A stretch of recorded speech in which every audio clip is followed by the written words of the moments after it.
is the national championship, and now he's the Skat-Track world champion as well for 1999, his second Skat-Track world championship. Congratulations, Eric. It was a spectacular performance. Hey, the guys at Sea-Doo like to spend money and toss it around freely, so they threw together a little race on Saturday night. It's called the Sea-Doo Dream 2000. It turned out to be a great opportunity to watch these guys go for some extra cash. It's a winner-take-all 15-lap IROC race on stock Sea-Doo XPs for $20,000 cash, $20,000 in aftermarket parts, and 2 brand-new year 2000 XPs. Nobody loved the fact that Sea-Doo got together to do this more than Mike Lippenstein, who took home all the big toys from Sea-Doo. For a 15-lap race, there's no other race in the world that paid this kind of money. Mike, how's this going to help your racing program next year in the year 2000? Like I say, they call it Dream 2000, and hey, when you can go racing, they give you the boats, the money, the parts. It's a dream season. We will crown our Pro Ski World Champion when ESPN returns to Lake Havasu in the World Finals. Stay with us.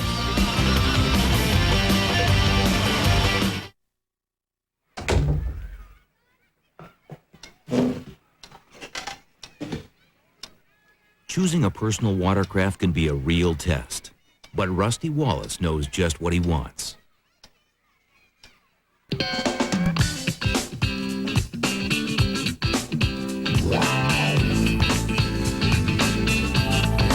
Polaris, when you know what you want.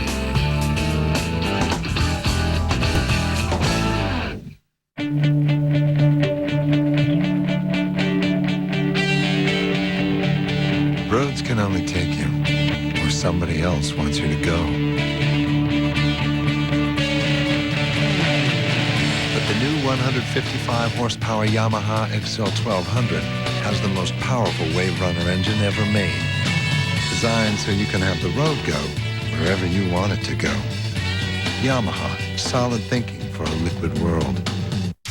World-class performance doesn't come easy. That's why at Skat-Track we take pride in manufacturing the world's finest impellers available for personal watercraft. Skat-Track impellers and pumps are designed and manufactured in the USA, using state-of-the-art equipment and testing methods. The result? We've propelled more champions to the winner's circle than all other impeller manufacturers combined. To get the ultimate in performance for racing or recreation, get the winning edge. Skat-Track.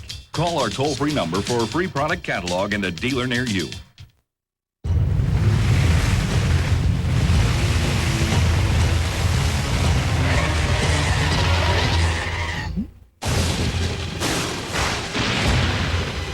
Introducing the Ultra 150 from Kawasaki, the most powerful jet ski watercraft ever.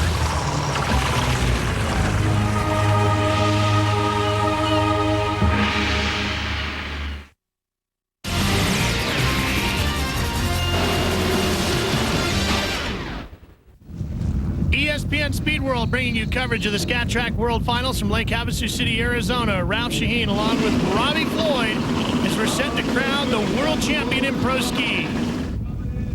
Gets down to the nitty-gritty. Now, Ralph, who wants it the most?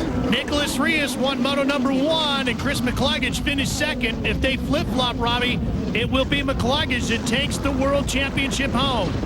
Remember, we had the dual split on the start. We've got riders way outside and riders on the inside, and they'll merge down that front straightaway. It looks like Nicholas. Rios jumps out to an early lead, dragging that right leg. Victor Sheldon behind him as Rios tries to get out front, take the lead, and get way away from Chris McCluggage. That's the safest thing for the rider for France to do. On that left-hand portion of the course, looked like he was kind of a little conservative. Looked like that first lap, he was like, you know, don't get too anxious, as Chris is not too far behind in second, it looks like. Well, look at the difference in the riding style. You can see Rios seems to be a little bit more upright, not as aggressive a stance, more of a conservative stance like you said. And then watch McCluggage come sliding through the corners. Leaned way over, Robbie. He's really pushing. That's because he knows the Frenchman's out in front. He's going to have somewhat smoother water, even though it's kind of hard to look at that and think smooth, but he's got to go ahead and make it up right now. This is where Rios pulled away before. Look at the gap, the interval from first to second. the horsepower of the Yamaha seems to outdo the Kawasaki here today. I don't know if it's that or comfortability. I think the Kawasaki's every bit as fast, but maybe not as comfortable. Well, we'll have to see if they made some adjustments to the Yamaha to make it an easier machine for Rios to ride. Let's check in with Robbie Floyd, who's down on the beach now with Lee Manville, the tuner for Nicholas. Well, Lee, are there any changes between the first moto and this second moto to really get him out there? No, we checked the boat. We make sure it's good. We got a good combination thanks to R&D Racing. The boat's working good. We're happy. Rios still out front, sometimes dragging the knee through the corners, sometimes he doesn't. That just helps the rider turn the boat. It's basically like a rudder. You'll see them do it on sweeping turns, but every turn out here, they're really trying to use that as it's almost like training wheels on a little bike. But look at him. He's hopping in and out of the water. When you're out of the water, you're not going to get the hookup. You don't have steering, and you don't have drive. Well, and you can see the gap back to Chris McCluggage, and he just seems to be pushing so hard, Robbie, that it's causing him to make little mistakes. It gets him out of his rhythm, and it allows Rios to pull away again. Ever since round number 1 on the National Tour, Chris was always very, very aggressive. He and Nicholas battled, but Chris is one of those, you know, gun and shoot, run and shoot, whatever you want to call it, just like in football. It's either all or nothing, and if he gets knocked down, oh well, he'll come back again. Rios, we saw him looking around a lot in the runabout race to find out where Dustin Farthing was. A little bit different here. He took a peek over his shoulder. The Chris McCluggage, there you see him in second, was a long way back.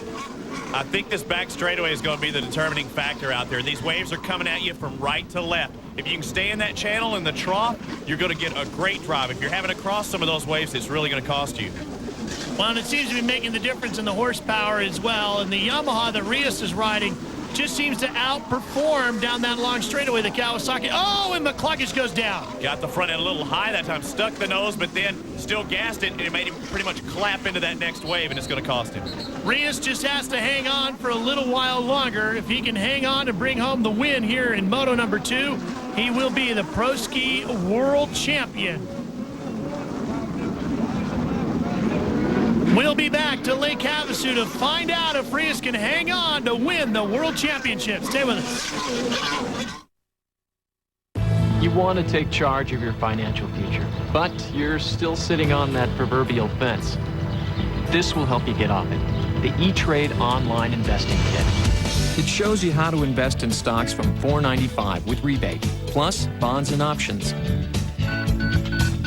How E-Trade exclusives like Smart Alerts keep tabs on your investments, and how Power Search quickly evaluates thousands of mutual funds. Call 1-800-385-9964 now, and you'll get $75 as an E-Trade sign-up bonus. E-Trade also provides late-breaking news and analysis so you can make more informed decisions. No wonder E-Trade is the #1 place to invest online. Call 1-800-385-9964 now, and you'll get $75 as an E-Trade sign-up bonus. Consider it a little something extra to get you off the fence. It's time for E-Trade, the #1 place to invest online.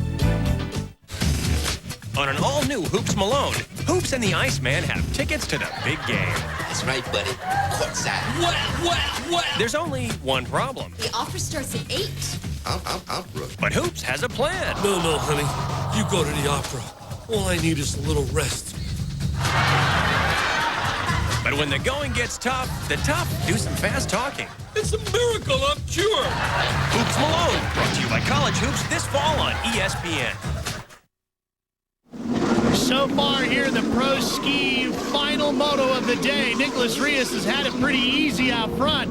But boy, Chris McCluggage is starting to turn it on a little bit, Robbie. You can see the difference between the two at the top of your screen as they battle it out for the win. He really doesn't want to get out of eyesight, but also Nicholas coming into those lap riders, he can use that to his advantage. Nicholas is the first guy that's going to come into those lap riders. They don't know he's behind him until they see that blue flag. Oh, Rios subs it. He goes right into the drink, and look at this. McCluggage takes the lead. Rios jumps back into the tray and comes right back at him. Rios. Oh, and now Rios falls. Oh, man, he's just making too many mistakes in one spot. Now Chris is trying to check out of this thing. I thought Chris had it, and then Nicholas made the pass again. Rios had it all nice and easy out front when he wasn't being challenged, but watch this. He subs it right here, gets going again, but McCluggage comes barnstorming up the inside, takes the lead, and then Rios starts to overreact and bobbles again. Well, Chris gave him a little bit of a splash on the way by, too, but look at him. He looks over. He's got smooth sailing if he keeps it up, but no. Oh, he bobbles. Pulls a leg out of the tray, and now Rios comes up to take the lead. We thought it was just a normal day of the lake. He looked over to the side. Little did he know Nicholas was coming up next to him. And where did Nicholas come from? I thought he was way back. He is really charging today. You can forget all about moto number 1. It's going to come right down to this race right here. Take a look at this again. Here is Rios charging hard, and that's right where McCluggage bobbles, comes out of the tray, and Rios takes the lead back. Did you see how Nicholas was staying low? That boat was hooked up the whole time. Remember me talking about the channels in between the waves? That was a perfect case of it right there. Chris was hopping, and Nicholas was smooth. Oh, and Rios bobbles again. McCluggage is too far back, and he bobbles. Can't take advantage of that one. See, notice them coming down that front straightaway. It's the same thing as the back straightaway. They'll have those channels they can work with.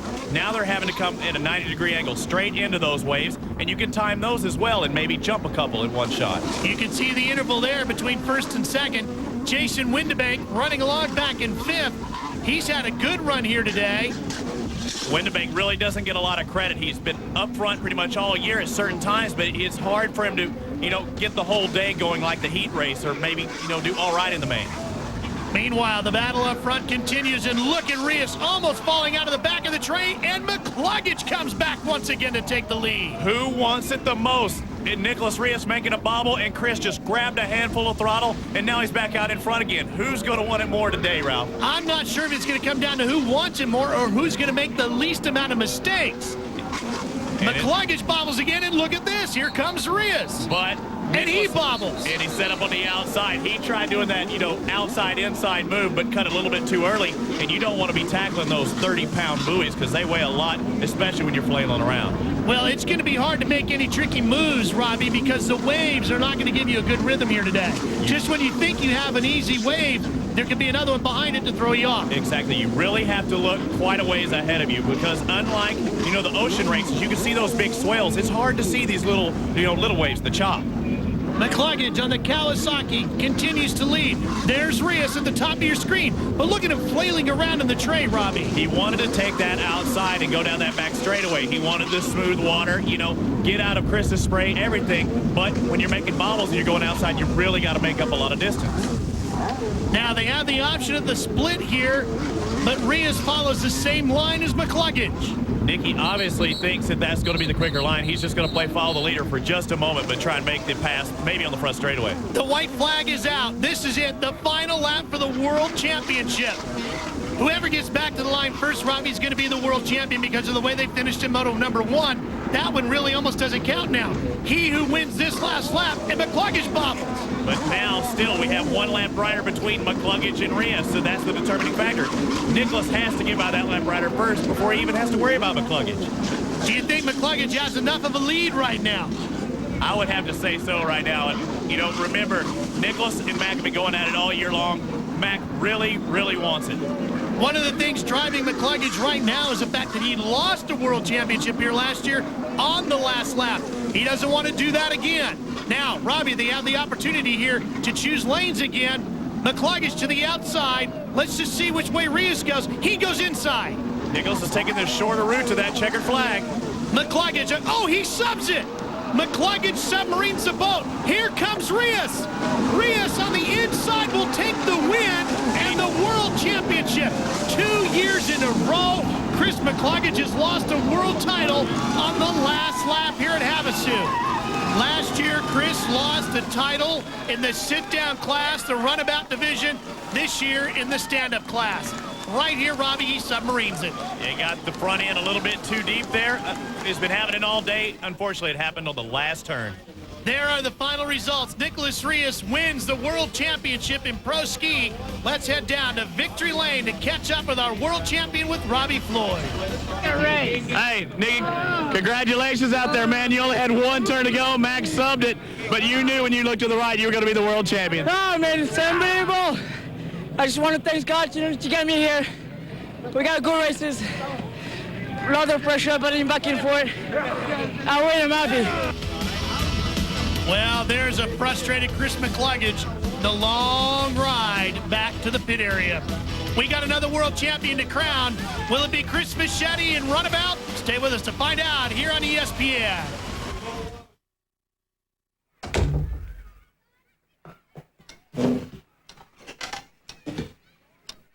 Choosing a personal watercraft can be a real test, but Rusty Wallace knows just what he wants.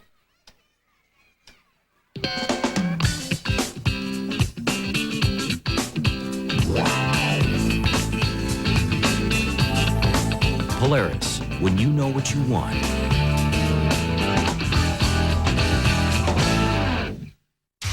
World-class performance doesn't come easy. That's why at Skat-Track we take pride in manufacturing the world's finest impellers available for personal watercraft. Skat-Track impellers and pumps are designed and manufactured in the USA using state-of-the-art equipment and testing methods. The result? We've propelled more champions to the winner's circle than all other impeller manufacturers combined. To get the ultimate in performance for racing or recreation, get the winning edge. Skat-Track.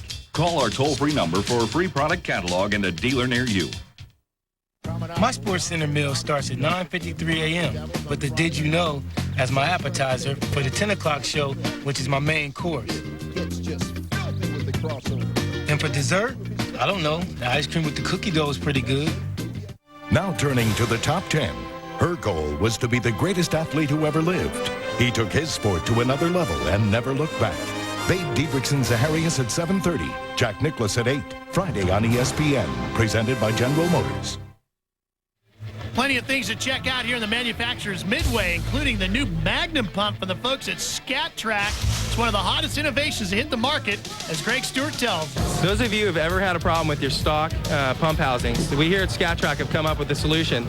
This is our D75 12-vein Magnum pump. One of the most important features that we've done is we've gone to sealed ball bearings. The stock case needle bearings tend to have a problem galling, and they end up destroying the pump housing and the bearing race in there. We also go with the aluminum Venturi nozzle with exchangeable rings. This is one of the key features of the pump. This allows you the adjustability to change the nozzle diameter so you can adjust the pump according to the power that the machine's making and the performance you're looking for as far as acceleration.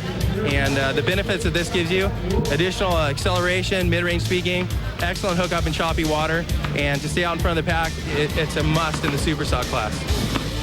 And the folks at Skat-Track always pushing the technological advances along. There's Chris Fischetti ready to battle out, looking to become a world champion here today. Winner of Moto #1, Chris Fischetti, off to a good start. Looked like Dustin had the initial jump, but the Sea-Doo out in front on the far end side. Yeah, but look at this, coming back up on the outside. Farthing and Rios giving chase to him. Farthing, remember, getting injured in that last race. Moto #1. We'll have to see how that affects him here, Robbie. Flying Fish, a great start, and that's everything you can hope for out of the Sea-Doo. Everybody thought the Yamaha would be the one to have out here in the rough waters, but I think this water's starting to smooth out a little bit, but Chris, nonetheless, out in front. The shorter length of the boat here on the Sea-Doo, we thought, Robbie, earlier today that might make a difference and be a disadvantage for him, but if he's out front, that might help equalize that a little bit. Yeah, especially now the water's as smooth as it's going to get it, and I'm really not seeing that many white caps out there compared to earlier, so maybe it is working into Fischetti's favor. Fischetti out front, pulling away down the long backstretch. There's a battle for second. Here comes Farthing to the inside. He'll take the spot away from Rios. So Farthing moves up to second place. Well, how much room did Rios give him that time? I think he's a little bit gun-shy right now, but nonetheless, Dustin's going to take advantage of it, and this is going to be a battle. Who wants it more? Again, just like in the ski division. Rios in third place, misses a buoy, has to circle back. That's going to slow him down even more. So Rios already has one world championship. Robbie struggling a little bit here. Watch as he misses a buoy. He was just trying to cut the buoy so tight, and I couldn't even hardly tell if he missed it. But he thought he did, so he went back and picked it up. But nonetheless, Rios is going to have a lot of room to make up. Well, with Rios losing that much ground, and now becomes a two-rider battle for the World Championship. Your leader there to the left of your screen on the Sea-Doo, Chris Fischetti, and right behind him, here comes Dustin Farthing, injured in Moto #1, ends up taking second place. Fischetti gets the win. Whoever wins this one, Robbie, just like in Pro Ski, whoever wins Moto 2 will be the world champion. Yep, that's exactly right, Ralph. And remember, this guy, the last time we saw him, we thought he was cut in half. But look at him on the inside. Farthing comes up the inside to take the lead away from Chris Fischetti.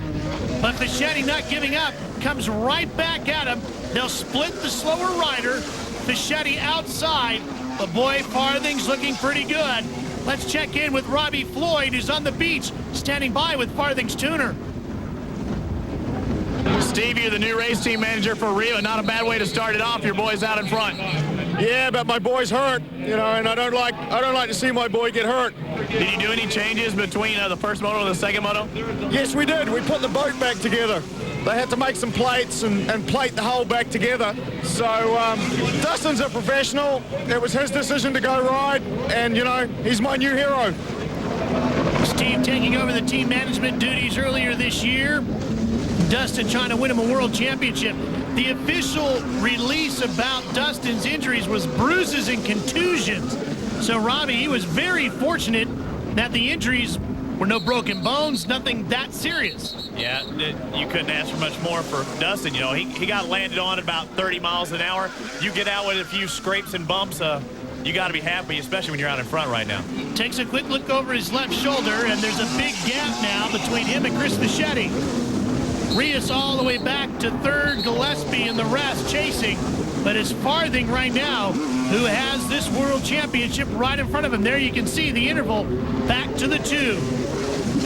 There's Fischetti trying to close in on the Sea-Doo, while the Yamaha-mounted Dustin Farthing, King D, out front. Boy, what a story it would be if after that crash earlier today, as horrific as it looked, Dustin Farthing can hold on for the world championship. Stay with us here on ESPN to see if he can pull it off.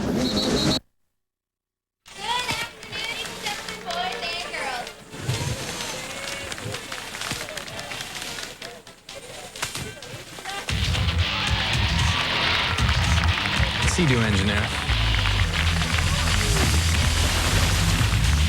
Handles like a dolphin. Dolphin in our logo.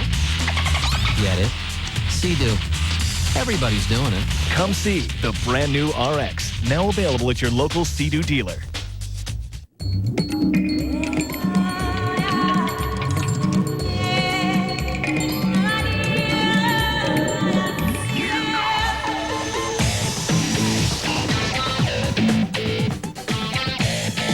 To those people who may ask, why do we make the fastest, most powerful wave runner on the planet?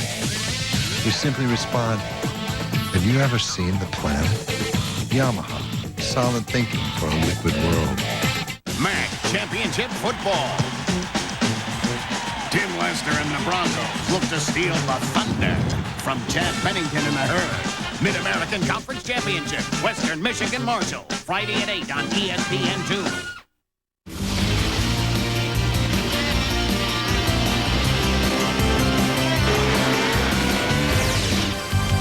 The 1999 IJSBA Skat-Track World Finals have been brought to you by Watercraft World Magazine, your #1 personal watercraft magazine, and by Yamaha, solid thinking for a liquid world,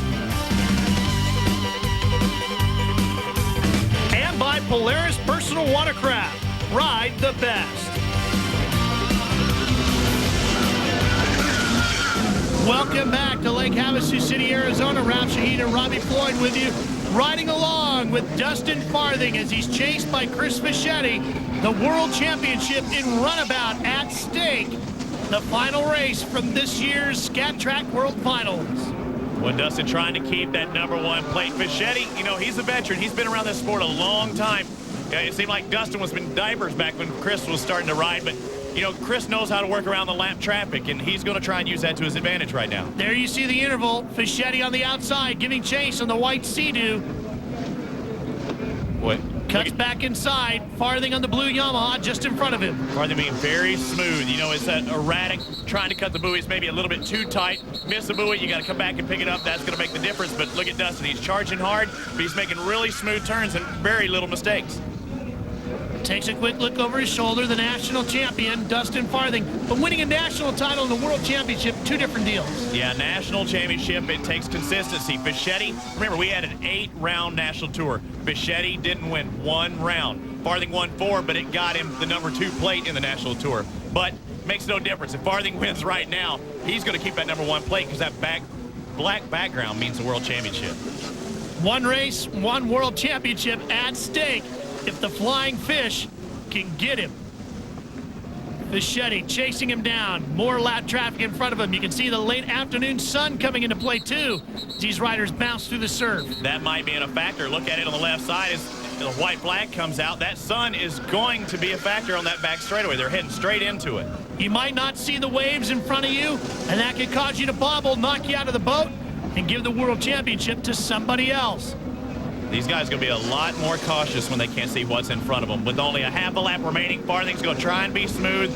He saw what happened to McCluggage, so I'll be kind of surprised if he goes to the outside, but who knows? A lot of these guys really think that outside split has been quicker today. Half a lap to go to the end of the back straightaway. Dustin Farthing has got to work a few more turns. Now we saw Rios take the inside lane to win the Pro Ski World Championship. And Farthing takes the outside split, but he looks back and he knows he's not going to sub that big GP 800. World Championship at the line for Dustin Farthing, King D, who gets crashed out of Moto number 1, has Nicholas Rios land on his back, hangs in to win Moto number 2, and takes the World Championship in runabout. The launch pad there, his holder, Troy Snyder, congratulating him. Tim Judge, everybody down there happy for the King. Here's a look at the overall results from Pro Runabout. Fischetti will finish second. Rios comes home in 4th. Mike Lippenstein comes back in 5th position on his Sea-Doo. Let's head down to Victory Lane where Robbie Floyd is standing by with another Skat-Track World Champion. Robbie? Dustin Farthing, you are the King. You can't beat 2-1 moto scores. Boy, you got to be happy. Yeah, I couldn't have done it without Yamaha Watercraft and Riva Yamaha putting the power behind us. And if my 800 didn't run like it did, I wouldn't be up in the front of the pack. And I would have won this first race if I wouldn't have got taken out in the turn. I was leading one buoy away from the end and got taken out. I thought I broke my hand. It's kind of, there might be a broken bone in it or not. I'm not sure, but we'll have to find out. I'm going to go to the hospital after the races today. Congratulations. You are the King again, a 785 world champion. Well, there were plenty of other world champions crowned here this week. Tara Chrisman won her 6th world championship, her 3rd in a row, Robbie. Unstoppable on the national tour. She proved today she is the top lady. Christy Carlson came back to racing this year, won her 6th world title and her 1st in this class. She takes over where Kareem Petrel, stepped off. She was out due to injury. Mike Lippenstein, who won the Sea-Doo race earlier this week, picked up his 1st world championship. He battled it out with Brent Sizemore, but took the world championship back to Canada. We saw Chris McCluggage lose a world championship. He also won one in this class, his 1st ever 1200, and his 5th title in his career. He came back with a vengeance. Nobody kept up with Chris today in 1200. Earlier this year, Chris McCluggage wrapped up the McGraw Insurance Cup, but he had to wait for Havasu to pick up the $5,000 check. The key to winning it was just be really consistent throughout the whole 99 season of the IJSBA Tour. And, I was, so paid off. I got the $5,000, the cup, and, maybe I'll go to Vegas. Well, the 1999 Skat-Track World Finals are completed. For Robbie Floyd, I'm Ralph Shaheen. So long for Havasu. This has been a presentation of ESPN, the worldwide leader in sports. For more, log on to ESPN.com, part of the Go Network. Go.com.